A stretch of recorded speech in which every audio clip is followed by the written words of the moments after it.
Halo Tribuners, Anda sedang menyaksikan Live Update Top 10 bersama saya Siska Mawaski. Selama beberapa menit ke depan, kami akan menyajikan 10 informasi menarik yang jadi sorotan. Kita jelang Live Update Top 10 selengkapnya. Kita ke informasi pertama Tribuners. Putra kedua almarhum Ustadz Arifin Ilham, Amer Azikra, meninggal dunia pada Senin 29 November dini hari. Sebelum meninggal, Amer Azikra sempat mengalami kritis dan dirawat di ICU. Amer dirawat di Rumah Sakit AMC Sentul City selama 3 hari. Disebutkan bahwa pria kelahiran 21 Desember 2000 ini mengidap sakit infeksi liver.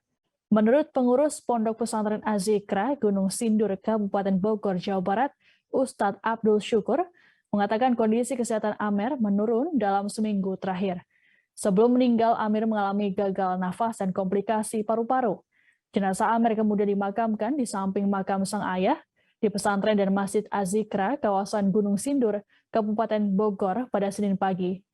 Meninggalnya Amer tentu menjadi pukulan berat bagi keluarga, terutama sang istri, Nazira Syafa, yang baru dinikahinya pada 10 Juni 2021 lalu. Melalui laman Instagramnya, Nazira mengatakan pesan haru. Ia menyampaikan pesan dengan mengunggah foto dirinya bersama Amer Azikra dengan latar belakang matahari terbenam. Nazira pun bersyukur dan berterima kasih karena sudah diberikan kesempatan menjadi istri dari Amer Azikra. Penyakitnya Amer infeksi paru sama liver. Dadakan sih semuanya, jadi emang prosesnya sangat cepat dan didiagnosanya itu benar-benar baru ketahuan beberapa hari yang lalu. Sebelumnya memang udah punya riwayat penyakit. Nggak ada. Minggu lalu masih ke Banten, masih bolak-balik ke pantai, masih ini 3 hari lalu juga masih sakit, cuma masih fresh gitu. 5 hari lalu masih muter di kamar. Iya, masih muter-muter di kamar, masih bercanda, masih ini. Makanya kaget, ini benar-benar kaget banget. Karena dadakan. Untuk dari ini makam sendiri kan ini juga dengan juga almarhum ayah memang. Insiden penembakan misterius terjadi pada Jumat 26 November di eksit tol Bintaro, Jakarta Selatan. Terdapat 2 korban dalam insiden tersebut, 1 diantaranya dinyatakan tewas. Korban meninggal dunia atas nama Poltak Pasaribu. Poltak meninggal seusai mendapat perawatan di Rumah Sakit Polri Kramat Jati, Jakarta Timur. Sementara itu, Kabid Perawatan Medik dan Perawatan Rumah Sakit Polri Kramat Jati, Kombes Pol Yayo Witarto menuturkan, korban luka lainnya sudah menjalani operasi. Saat ini korban masih dalam pengawasan dokter spesialis. Sebelumnya, Kapolres Metro Jakarta Selatan, Kombes Pol Aziz Andriansyah menuturkan, kedua korban mengalami luka tembak pada bagian perut. Keduanya sempat dirawat di Rumah Sakit Pelni, kemudian dirujuk ke Rumah Sakit Polri.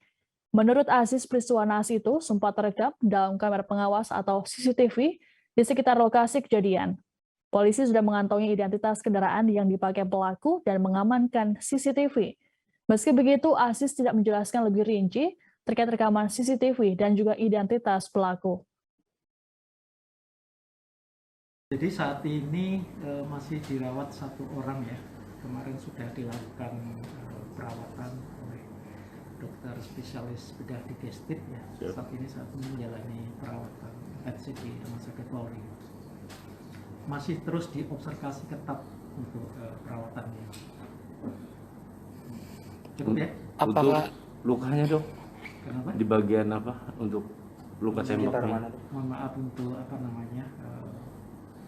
tentang kondisi luka dan seterusnya mungkin tidak bisa saya sampaikan di sini. Tapi jelas saat ini yang bersangkutan dalam perawatan intensif di Rumah Sakit Polri.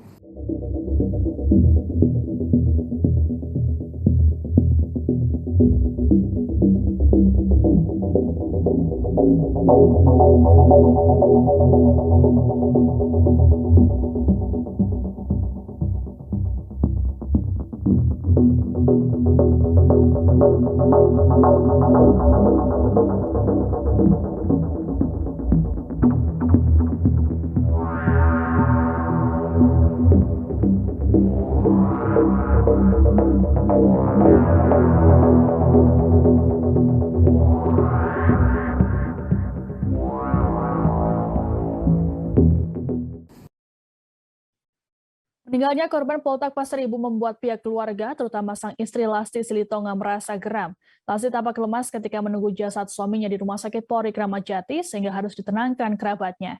Ia pun mendesak polisi untuk segera menangkap pelaku penembakan yang menewaskan suaminya itu.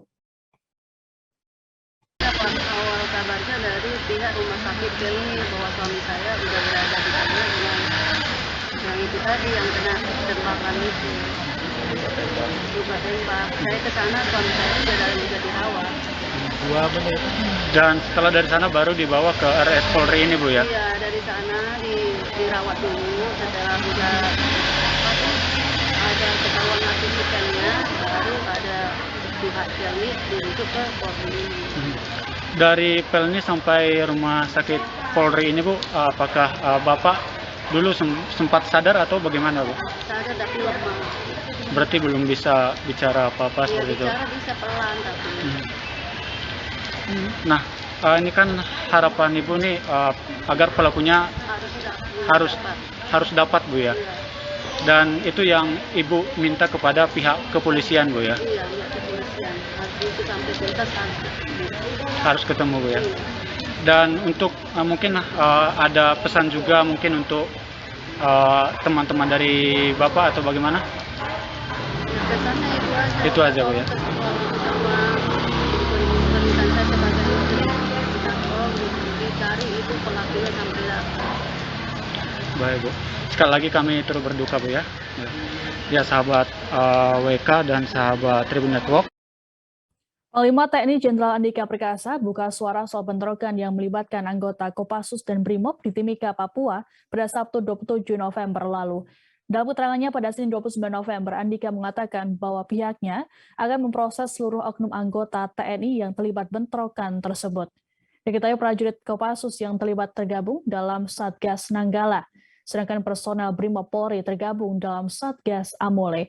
Andika mengungkapkan saat ini Pusat Polisi Militer TNI bersama Pusat Militer TNI AD sedang memproses hukum terhadap semua oknum anggota TNI yang terlibat dalam dugaan tindak pidana itu. Andika juga memastikan TNI bersama Polri saling berkoordinasi untuk menindaklanjuti kasus ini, sehingga semua oknum TNI dan Polri yang terlibat mendapat tindakan tegas melalui proses hukum yang berlaku. Untuk diketahui saat personel Satgas Amole Kompi 3 yang berada di pos RCTU Rich Camp Mil 72 berjualan rokok. Saat itu personel dari Satgas Nanggala hendak membeli rokok.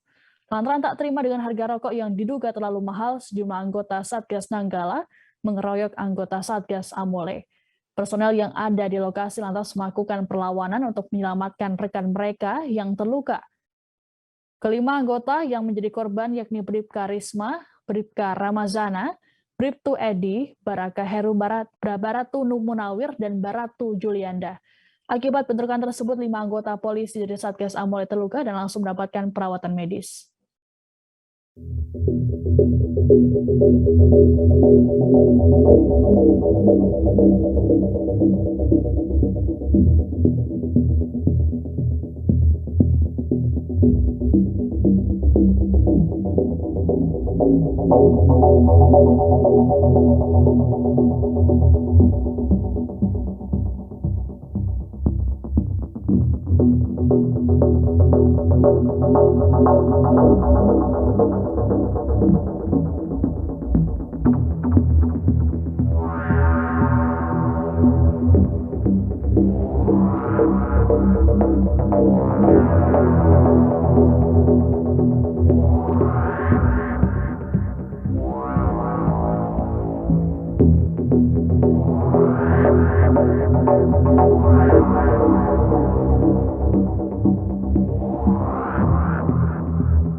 Polisi saat ini sudah menangkap 2 dari 3 pelaku pembunuhan disertai mutilasi terhadap pengemudi ojek online atau ojol berinisial RS di Bekasi, Jawa Barat.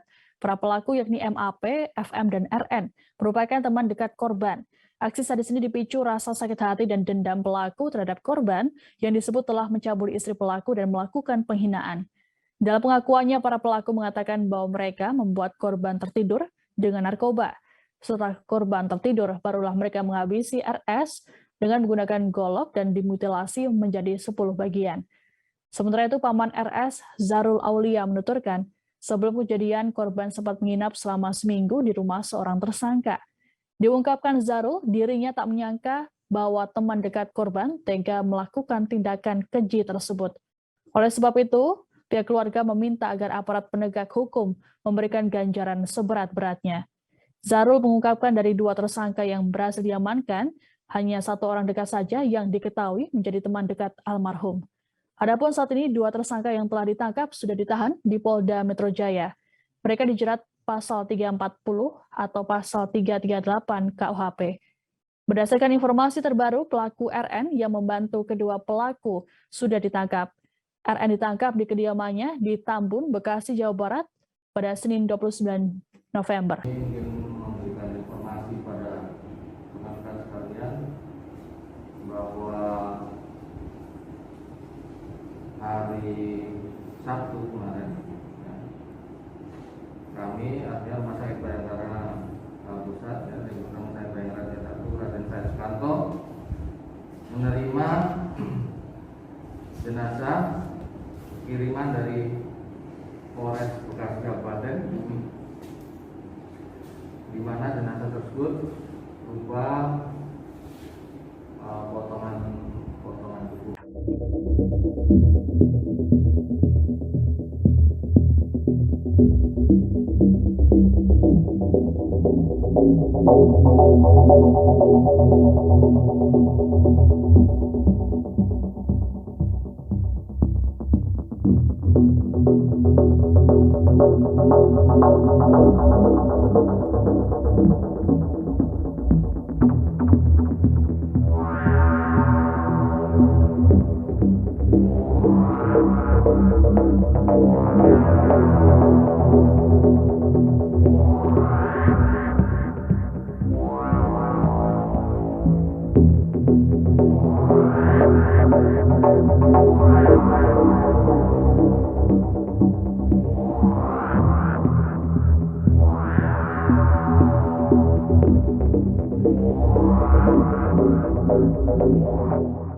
Penyidik Polda Jawa Barat kembali melakukan pemanggilan kepada saksi pembunuhan ibu dan anak Tuti Suartini dan Amalia Mustika Ratu pada Senin 29 November. Ada sejumlah saksi yang diperiksa, yakni istri kedua Yosef, Mimin Mintasi, dan juga kedua anaknya. Pemanggilan tersebut pun dibenarkan oleh kuasa hukum Mimin, Fajar Sidik. Namun Fajar masih belum mengetahui tujuan dari Polres Subang memanggil kliennya tersebut. Mimin diminta untuk datang ke Satreskrim Polres Subang. Akan tetapi untuk undangannya langsung dari penyidik Polda Jawa Barat. Seperti diketahui saat ini kasus pembunuhan sadis ini telah ditarik ke Polda Jawa Barat. Meski begitu pemeriksaan tetap dilakukan di Polres Subang, mengingat para saksi berdomisili di wilayah tersebut. Sebelumnya, Mimin sempat diperiksa secara intens oleh kepolisian dalam kasus pembunuhan Tuti Suartini dan Amalia Mustika Ratu. Ia juga menjadi saksi yang menjadi sorotan publik pada kasus pembunuhan yang hingga saat ini masih terus menjadi misteri. Dalam kasus ini, beberapa anggota keluarga Tuti dan Amalia juga diperiksa oleh polisi. Selain Mimin dan Yosef, Yoris dan Danu, keponakan Tuti, juga pernah diperiksa. Sementara itu, Kabid Humas Polda Jawa Barat Kombes Pol R.D. Acaniago mengatakan, sejauh ini sudah ada 7 saksi yang diperiksa. Ke-7 orang tersebut diperiksa untuk dimintai keterangan tambahan terkait pembunuhan Tuti dan Amalia. Mengenai petunjuk baru, RD mengatakan saat ini penyidik fokus pada keterangan saksi-saksi. Rencana pemeriksaan lanjutan akan dilakukan pada Selasa 30 November. Sebelumnya, polisi meyakini pelaku pembunuhan ibu dan anak tersebut adalah orang dekat. Dugaan itu merujuk pada temuan di lokasi penemuan mayat Amalia dan Tuti di bagasi Toyota Alphard. Saat diselidiki pintu rumah, tidak ada yang rusak, sehingga kemungkinan pelaku memiliki akses masuk ke rumah korban. Undangan itu dari pihak Polres Subang, namun hari ini undangan itu dari Diskrim Polda Jabar. Tujuan kepada siapa aja Bang yang hari ini? Sekarang Bu Mimin sama kedua anaknya. Kedua anaknya ya. Tadi Arigi sama Abi. sempat ada yang baru Bang saksinya, tahu nggak Bang? Ya, temannya Arigi. Temannya Arigi. Yang dua lagi tadi saksi itu adalah temannya Arigi. Jadi berapa jumlah saksi sekarang yang diperiksa? Sementara 5. Pak Yosep, anaknya. Bu Mimin? Maaf, Bu Mimin ya. Bu Mimin, kedua anaknya, sama teman dari anak. Agenda pemeriksaan sendiri udah ada informasi belum Bang? Sementara belum. Nanti kalau sudah selesai baru kita kabari ya. Jadi bagi Bu Mimin ini pemeriksaan ke-12 ya? Ke-12. Untuk Bu Mimin ke-12, yang kedua anaknya dengan temannya Arigi. Bahkan sudah lama gak terdengar kabar Bu Mimin Bang. Kondisinya siap gak Bang untuk menjalani pemeriksaan lagi Bang sekarang? Sangat siap. Sangat kooperatif insya Allah ya. Kalau untuk klien.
Pemerintah memutuskan untuk memperketat kedatangan pelaku perjalanan ke luar negeri, dari luar negeri maksud kami, menyusul ditemukannya varian baru COVID-19 bernama Omicron. Menteri Koordinator Bidang Kemaritiman dan Investasi atau Menko Marves Luhut Binsar Panjaitan menegaskan bahwa kebijakan pemerintah ini diambil setelah mendapat masukan dari para ahli epidemiologi.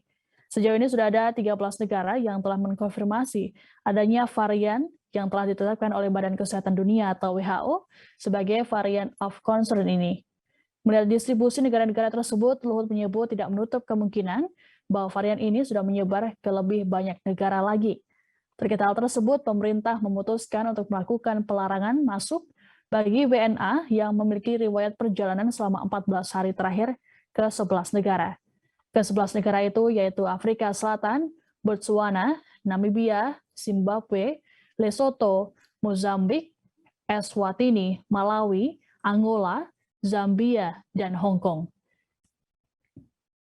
Nantinya, WNI yang memiliki riwayat perjalanan dari 11 negara tersebut diizinkan masuk ke Indonesia dan akan dikarantina selama 14 hari.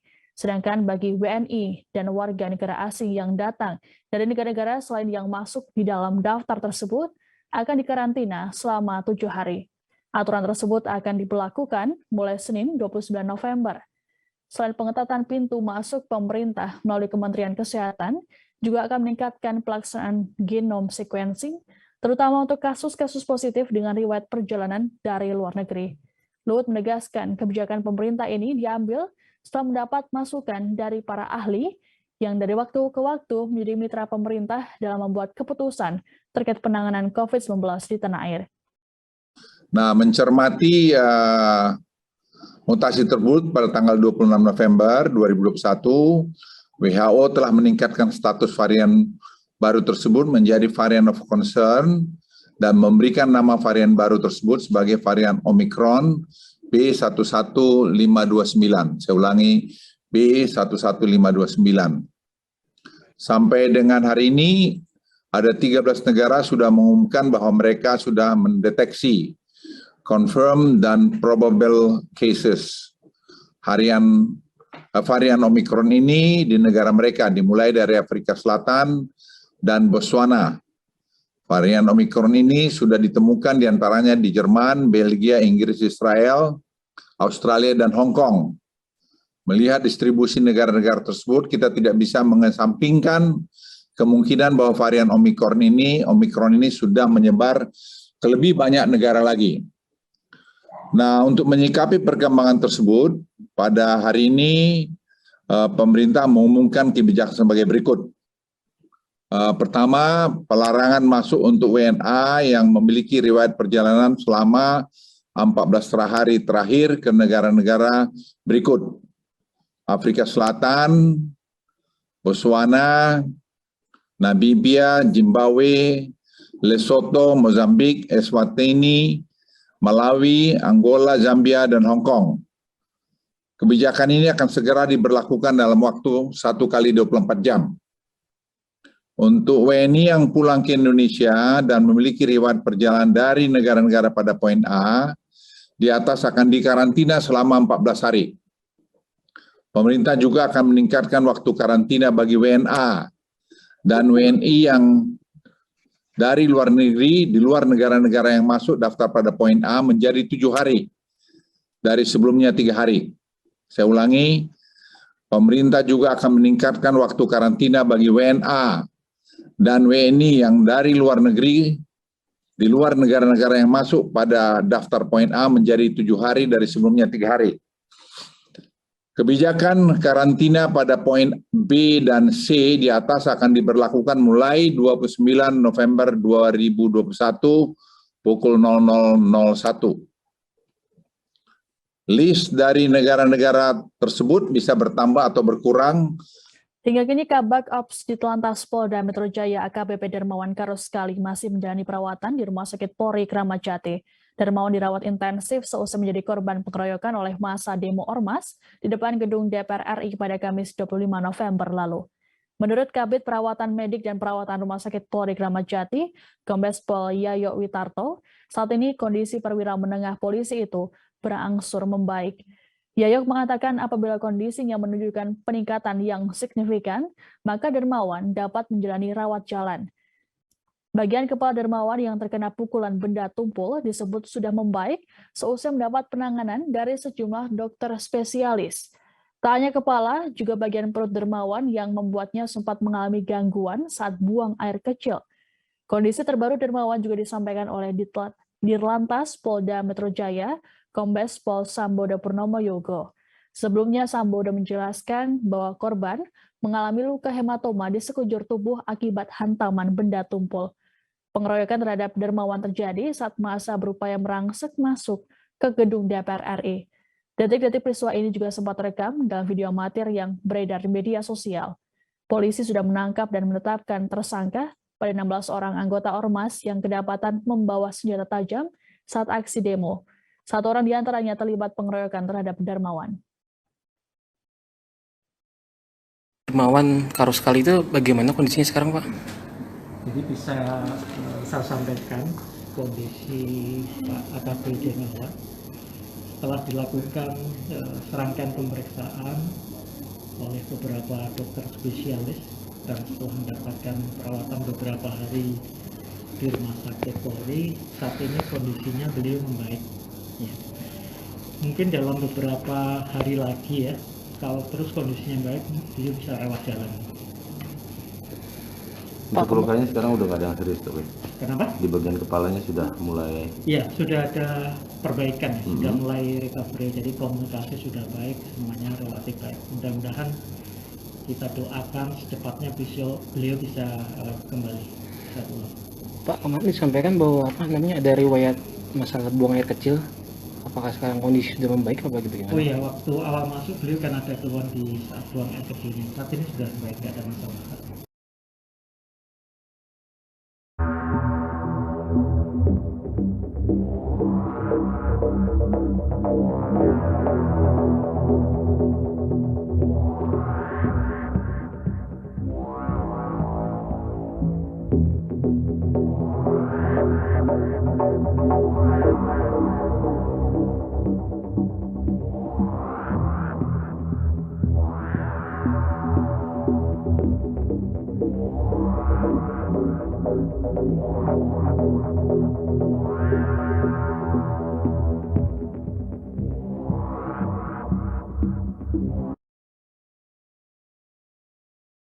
Sebuah mobil Honda Brio tercebur di rawa-rawa yang berada di Jalan Ahmad Yani, Kecamatan Tambang Ulang, Kabupaten Tanah Laut, Kalimantan Selatan pada Minggu 28 November. Akibat kejadian ini, sebanyak 3 orang penumpang dilaporkan tewas.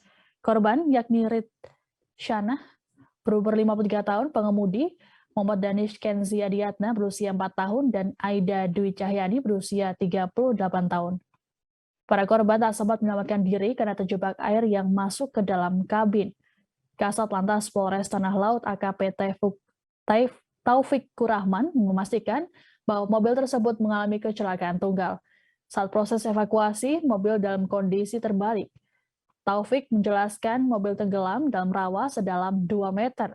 Proses evakuasi dilakukan oleh aparat dibantu warga setempat. Mobil tersebut diketahui melaju dari arah Banjarmasin menuju Pelaihari. Kondisi cuaca kali itu hujan deras. Hal tersebut membuat mobil hilang kendali dan sempat menabrak penanda jarak hingga terjun ke rawa. Adapun ketiga korban merupakan keluarga dari staf ahli Bupati Tanah Laut.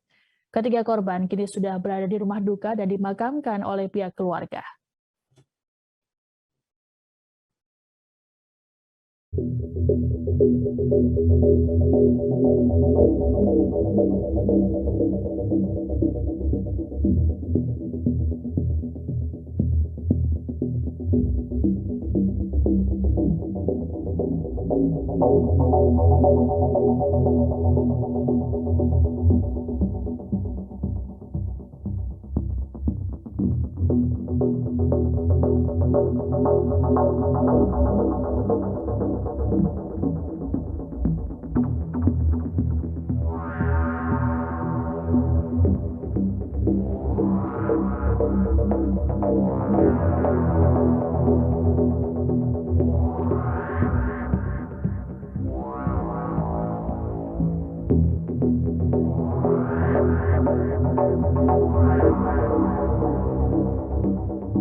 Saat berupaya mengarah ke atas bukit selama sepekan lebih, warga Desa Sunu, Kecamatan Amanatun Selatan, Kabupaten Timur Tengah Selatan, Nusa Tenggara Timur, akhirnya dapat membawa patung Jokowi ke puncak bukit pada Jumat 26 November. Patung mulai diarak pada pukul 12.30 waktu Indonesia Tengah hingga 17 waktu Indonesia Tengah. Patung Jokowi setinggi 3,5 meter dan berat 700 kg itu diarak oleh ratusan warga, mulai dari yang muda hingga tua, laki-laki dan juga wanita. Sebelumnya, para warga sempat terkendala dengan medan Bukit Sunu yang curam dan juga kondisi cuaca. Hal ini membuat arak-arakan patung terhenti di tengah bukit yang berjarak 400 meter dari puncak. Diketahui Bukit Sunu memiliki ketinggian 1074 meter di atas permukaan laut. Patung Jokowi berpakaian busana adat Amanatun ini mulai diarak pada Rabu 10 November atau saat Hari Pahlawan. Kepala Seksi Promosi Pariwisata Dinas Pariwisata Kabupaten TTS, L. Jungkambani, mengatakan setelah tiba di puncak, patung tersebut tak langsung diletakkan di tempat duduknya. Proses mendirikan patung dan waktu pelaksanaannya masih akan dibahas terlebih dahulu antara masyarakat serta tokoh adat dan juga pemerintah setempat. Menurutnya, rencananya patung itu akan diletakkan pada Desember mendatang. Prosesnya akan melibatkan aparat dari TNI dan Polri, melalui Koramil dan Polsek setempat. L mengatakan pembuatan patung Jokowi dan rencana diletakkan di puncak Bukit Sunu merupakan keinginan masyarakat Desa Sunu. Pemerintah daerah, TNI dan Polri hanya memfasilitasi dan mendukung saja. Selain mendirikan patung Jokowi, akan dibangun juga fasilitas penunjang di jalur menuju puncak, seperti pembuatan beberapa lopo atau tempat istirahat, tempat sampah, dan juga toilet.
Menteri BUMN Erick Thohir baru saja diangkat sebagai anggota kehormatan Barisan Ansor Serbaguna atau Banser.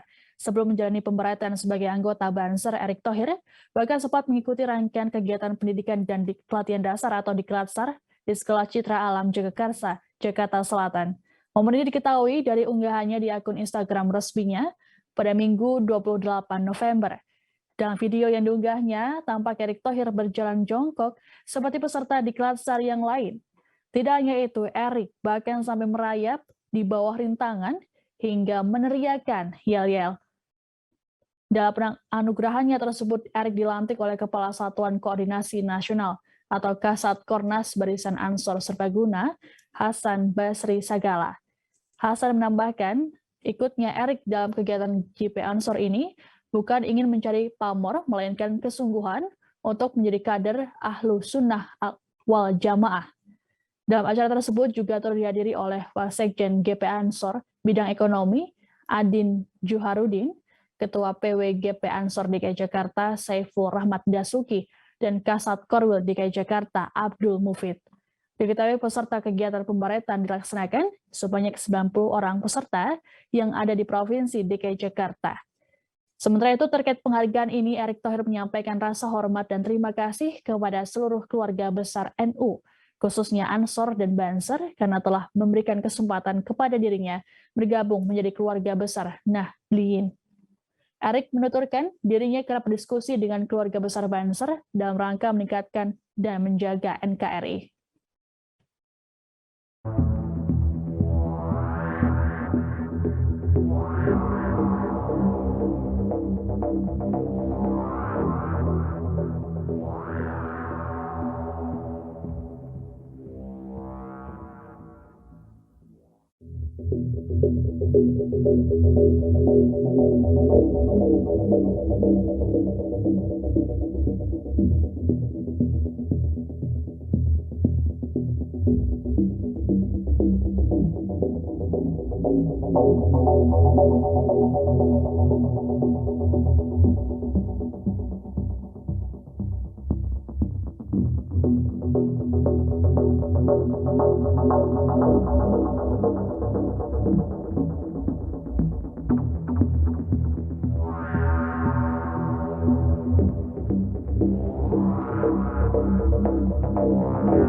Informasi tadi sekaligus menutup jumpa kita dalam live update Top 10. Jangan lupa untuk perbarui informasi Anda di kanal YouTube Tribun News. Saya Siska Mawaski pamit, sampai jumpa. Jangan lupa like, subscribe, dan share ya!